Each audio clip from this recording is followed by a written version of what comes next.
Hello everyone, happy First Chapter Friday. Today, as you can tell, is not my normal setting, and I'm happy to produce a First Chapter Friday from Florida. And the book is going to be one that we're going to have at our school's book auction. I'm very pleased with it, and it is Would I Lie by Addie Rule. So this is a book that literally was so addictive that I had to finish it, even though it meant ignoring my family on vacation. Yes, that was me. Hey, chapter one. I know you're probably thinking that's not hard for you to, but it was hard. My family was all here. All right, anyway, chapter one. My best friend Ren and I sit in the school cafeteria, waiting for the bell. Bleary students in light woolen coats shuffle through the double doors, their eyes puffy, while sunlight glows from translucent windows. Everything is warm and golden. This moment, this still, soft space in which Ren and I sit together before the bell, is when I get myself sorted out for the day. It's the second week of our senior year. I close my eyes and press on my temples. Economics quiz. Should be fine. I can go over my notes one more time in study hall. I should also reread the end of Murder in the Cathedral, just in case there's a pop quiz. Joe, are you taking phone calls? Okay, sorry about that. My hair is damp from my post-run shower. A mile every morning. The Scruton Back Road Loop. Like clockwork. That's me. Clockwork. Emphasis on the work. I'm finally in the home stretch. This is my year. I just have to stick to the plan. Perfect grades, perfect extracurriculars, perfect recommendations, and then a perfect launch, an upward trajectory at last, into the life that's always felt out of reach. No distractions allowed, almost there. Muffled clangs emanate from the kitchen, the smell of bread and tomato sauce, and just a hint of industrial cleaner. It's not unpleasant.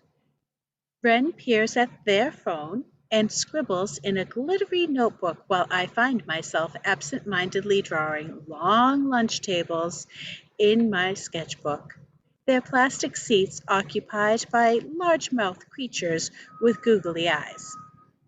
I had a How to Draw the Muppets book when I was a kid, and now they find their way into all of my doodles. Wren has a creative mind and a sparkling personality. Me? I draw Muppets a lot. You should try something new today, Vivica, Wren says. They never look puffy-eyed or damp or bleary. They're always put together. Even though we both thrift, Wren pulls it off like a runway model. Well, I tend to give off a raccoon that raided Grandma's closet vibe. I squint at their notebook. Are you doing my horoscope again? They hold up a finger. Anti-horoscope? Right. This was Wren's new thing. It seems to involve an awful lot of calculating, despite the fact that, from what I can tell, it just means doing the opposite of whatever the official day horoscope says. Wren circles something in their notebook, then looks up with a crooked smile. Yep, definitely a day to throw caution to the wind. They light up. Let's overthrow the administration, or get wasted, or learn how to knit. A voice like a Disney prince's, deep and luxurious, cuts through my laughter. What time's the revolution? My head jerks up. Someone I've never seen before is standing over our table, blue eyes sparkling. There's a light scent hanging off of him I can't even describe, like jasmine, or the moon, or Saturday. You must be a Leo, he says to Wren. Virgo, Wren says. I just live dangerously. He laughs. Flipping the universe an old bird. I like it. He has shining blonde hair, broad shoulders, and delicate ears. The fairy king slash Greek god extends a hand. I'm Jameson Sharp. Wren laughs and shakes Jameson's hand. Wren, they say. Just Wren. Wren's last name is Beagle. But apparently they're all being mysterious right now. Are you new? Jameson nods. Yep, we just moved here from Paris. He says it casually. Paris, no big deal. He turns to me for the first time, and I give a little start of surprise, like I've just won his attention in the lottery. I'm Jameson, he says. Vivica, why am I grinning like a nitwit? He leans in, delighted. Vivica, not Vivica North? Yes. The tips of my ears are getting hot. Crap. It's probably super obvious. You've heard of me? Jameson winks and points to the bulletin board next to the lunchroom double doors. At the top, bright cutout letters that look like they escaped from a kindergarten classroom spell out "Race to the Top." My name crowns the short list posted below. The seniors' top 10. Vivica North. I can see it if I squint. My name has been destined for the top of that list since I was a freshman, since eighth grade at Westboro Junior High, when I convinced Ms. Halbert to let me do an independent Algebra 1 course a year early. Since fourth grade, when I won the county spelling bee, oh my goodness, obstreperous. Okay, guys, Obstreperous. You try it. Thank you very much. Looks like you're headed for that number one spot, Jameson says.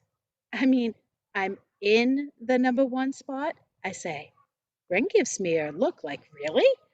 What, did that sound snooty? It's true, though. Why would Jameson say that I was only headed for valedictorian? It's a little thing, but I can really tell already that he's the kind of person who means what he says. My skin prickles, and I feel the rosiness drain from my face. Who is this guy? Jameson laughs. Well done, Vivica North.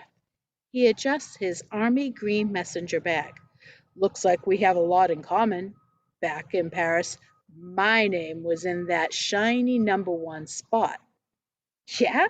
Well, that's the spot already taken here, I think. Okay, that was nutty. At my old school, Jameson goes on, my old lycée, I should say. Wren leans forward. Wait, so that's the thing about Paris? Is that really where you come from? It's just you don't have an accent.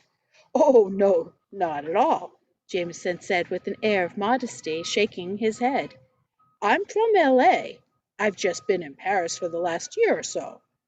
Ah, okay. Wren's face is calm. But I know they're thinking about the half dozen French comic books in their backpack that they're just dying to get geeked out with someone about. Too bad I took Russian. Jameson grins and swivels his hips toward the door. Well, it is great to meet you two. I hope you'll show me the ropes. I haven't made any friends yet.